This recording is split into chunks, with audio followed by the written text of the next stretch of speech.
this to myself.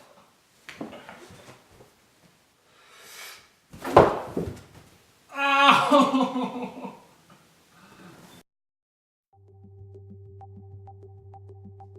What is up, you guys? Welcome back to the channel. We are finally on part 3 of the home studio build.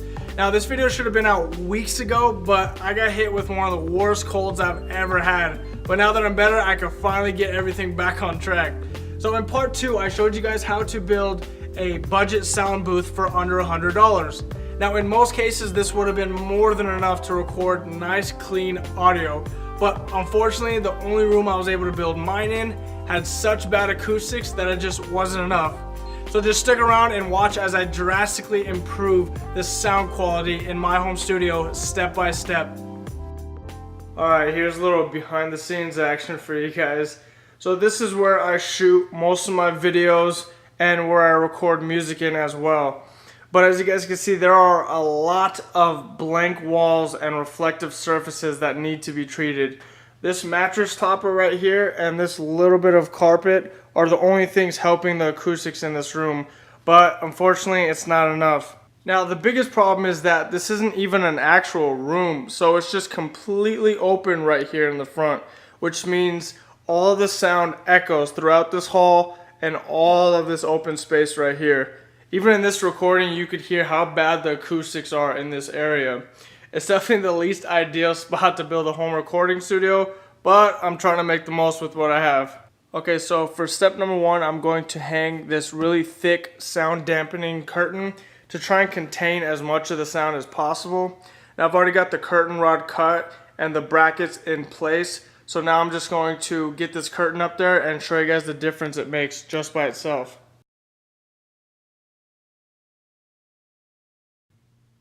Hello? Hello? Hello?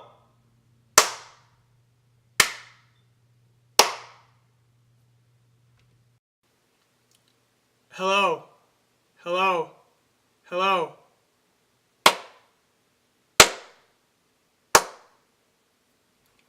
So there's actually a pretty big difference from what I can hear, and that's just by installing these curtains.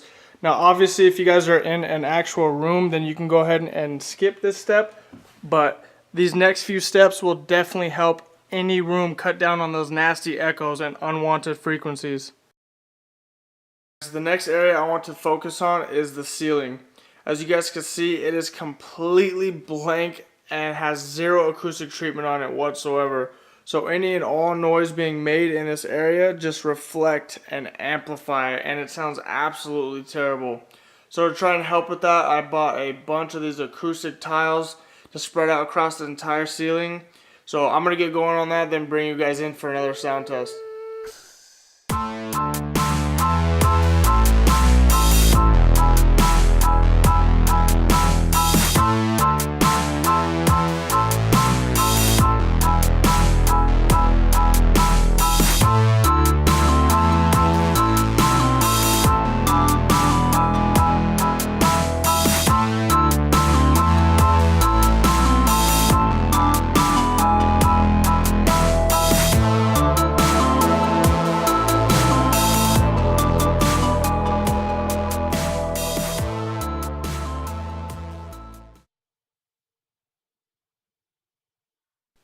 Alright, so the ceiling is done, and to be honest, I thought there'd be a much bigger difference with the acoustics after I hung all these up.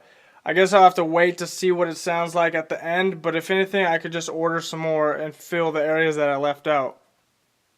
Hello? Hello? Hello?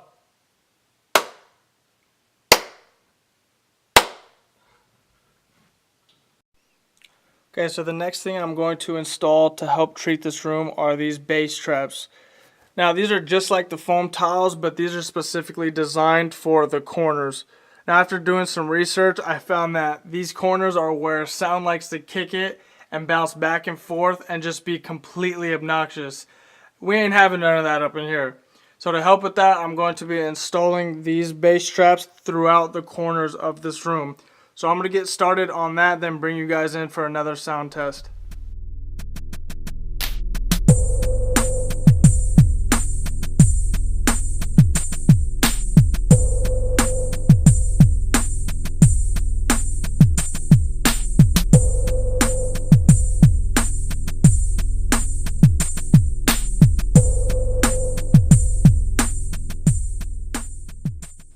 Okay, so this step is done, and as you guys can see, I put hats in between the spaces that I left between these. I'm only hearing minor differences in between these steps, so I'm hoping everything just kind of ties together at the end. Hello, hello, hello.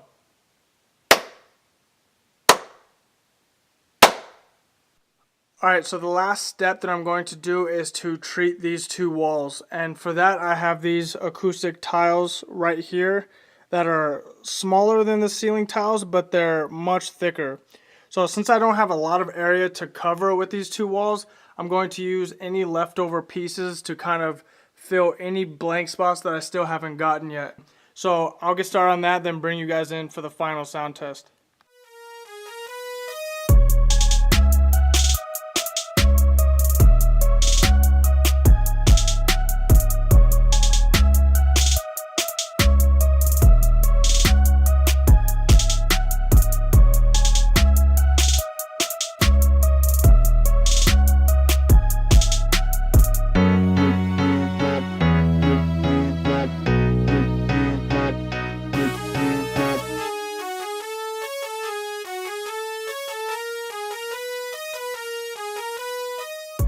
Alright, so here is the last step completely done. I kind of switched up halfway through on how I was going to lay out this back wall. I think it looks a little bit more sporadic this way, and yeah, I kind of like it. So for these, I just went really simple and just did them like this.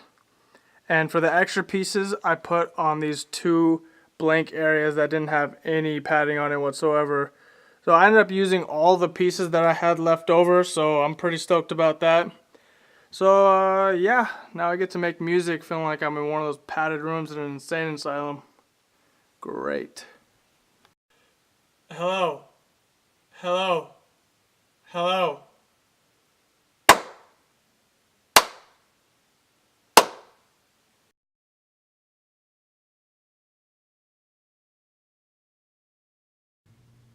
Hello. Hello. Hello.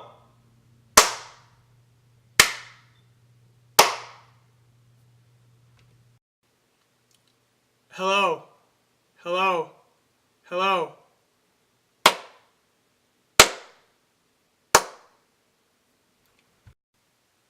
Hello. Hello. Hello.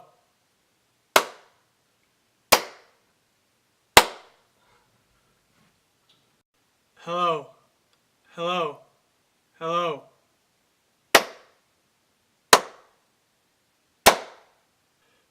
Hello. Hello. Hello.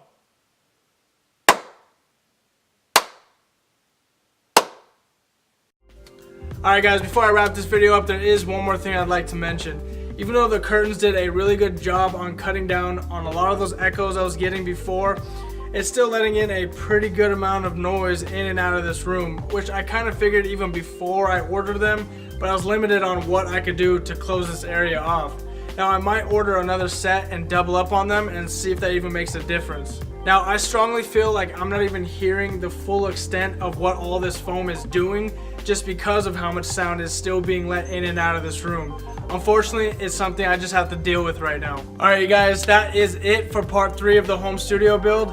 I will say that this was one of the most tedious videos I've done so far, but it was definitely worth it in the end. So thank you guys for watching, and I'll see you in the next one.